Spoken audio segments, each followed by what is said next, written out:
Good morning students. आज हम हिंदी व्याकरण में क्रिया यानी वर्ब के बारे में पढ़ेंगे। क्लास 5 चैप्टर नंबर 10 क्रिया वर्ब। क्रिया का अर्थ है काम का करना या होना। क्रिया के बिना वाक्य अधूरा होता है। जैसे किसी भी काम को करना, चाहे खेलना, दौड़ना, पानी का बहना या फूल का खिलना। इस प्रकार कुछ काम हमारे द्वारा किए जाते हैं और कुछ काम स्वयं हो जाते हैं, यानी कि अपने आप हो जाते हैं। जैसे वर्षा होना और दीदी का सफाई का काम करना। तो यहाँ वर्षा का होना अपने आप हो जाती है ये क्रिया, और दीदी सफाई कर रही है, ये सफाई का काम दीदी के द्वारा किया जा रहा है। तो इसी तरह बच्चों कुछ उदाहरण हमारे किताब में भी दिए गए हैं। जैसे लड़के खेल रहे हैं, नदी बह रही है, घोड़े दौड़ रहे हैं, कमल खिल रहे हैं। तो इस प्रकार पानी का बहना,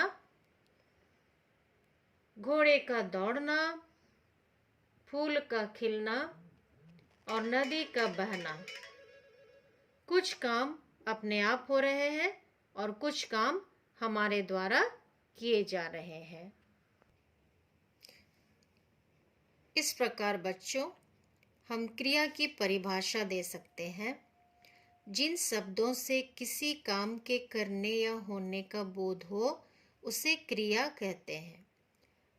उदाहरण पढ़ना, सोना, उठना, बैठना, आना, जाना आदि।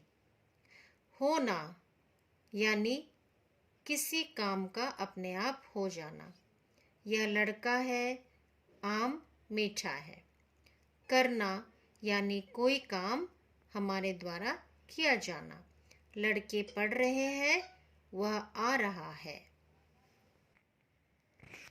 बच्चों कुछ विशेष जानकारी, जैसे लिंग, वचन तथा कारक में परिवर्तन होने पर क्रिया का रूप भी बदल जाता है। जैसे लिंग बदलने पर, जैसे लिंग के अनुसार यहाँ लड़का है तो पढ़ रहा है और लड़की है तो पढ़ रही है। उसी प्रकार वचन बदलने पर, बच्चा एक वचन है इसलिए बच्चा रो रहा है। यहाँ बच्चे बहुवचन है इसलिए बच्चे रो रहे हैं। कारक बदलने पर, कारक लड़का पढ़ता है, लड़के को पढ़ना है। कारक बदलने का मतलब है कि यहाँ हम को लगा दिए हैं। कारक का चिन्ह यानी को लगा देने पर इस प्रकार उसमें बदलाव आ गया। दूसरा नंबर है क्रिया के मूल रूप को धातु कहते हैं। इसमें ना जोड़कर क्रिया का सामान्य रूप बनाया जाता है। जैसे पढ़ प्लस ना पढ़ना, हंस प्लस ना हंसना। इस प्रकार हम सामान्य क्रियाओं के रूप बनाते हैं, क्योंकि क्रिया के बिना वाक्य हमेशा अधूरा होता है, पूर्ण नहीं होता है। आइए बच्चों हम आगे चलते हैं। क्रिया के भेद। क्रिया के दो भेद होते हैं। साकर्मक क्रिया। साकर्मक क्रिया नंबर 1 है साकर्मक क्रिया और नंबर 2 आकर्मक क्रिया। साकर्मक क्रिया का अर्थ समझना है कर्म के साथ, और आकर्मक क्रिया का अर्थ समझना है कर्म के बिना, यानी किसी काम में कर्म नहीं होना। आइए हम देखते हैं साकर्मक क्रिया। साकर्मक क्रिया का अर्थ है सा प्लस कर्म, अर्थात कर्म के साथ। जिन वाक्यों में क्रिया का कर्म हो उन्हें साकर्मक क्रिया कहते हैं। जैसे लड़का खाना खा रहा है। यहाँ लड़का करता है यानी काम करने वाला, खाना उसका कर्म है और खा रहा है क्रिया है। उसी तरह माली फूल तोड़ रहा है। माली करता है, काम करने वाला, फूल उसका कर्म है और तोड़ रहा है क्रिया है। इन वाक्यों में खा रहा है क्रिया का कर्म खाना है तथा तोड़ रहा है क्रिया का कर्म फूल है। आइए हम देखते हैं आकर्मक क्रिया। आकर्मक का अर्थ है आ प्लस कर्म, अर्थात कर्म से रहित क्रिया। जिन वाक्यों में क्रिया का कर्म नहीं हो उन्हें आकर्मक क्रिया कहते हैं। जैसे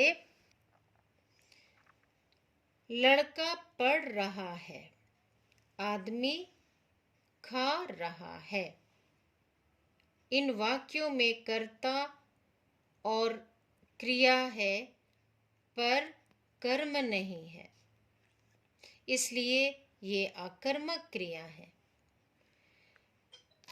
पहचान के लिए वाक्यों में क्रिया के साथ क्या और किसे लगाकर प्रश्न करने पर यदि हमें उत्तर प्राप्त होते हैं, यदि हमें उत्तर मिलता है तो वह साकर्मक क्रिया है, और यदि उत्तर नहीं मिलता है तो वह आकर्मक क्रिया है। जैसे लड़का खाना खा रहा है। खाना खा रहा है, क्या खा रहा है? खाना यह कर्म है। लड़का पढ़ रहा है, क्या या किसे पढ़ रहा है?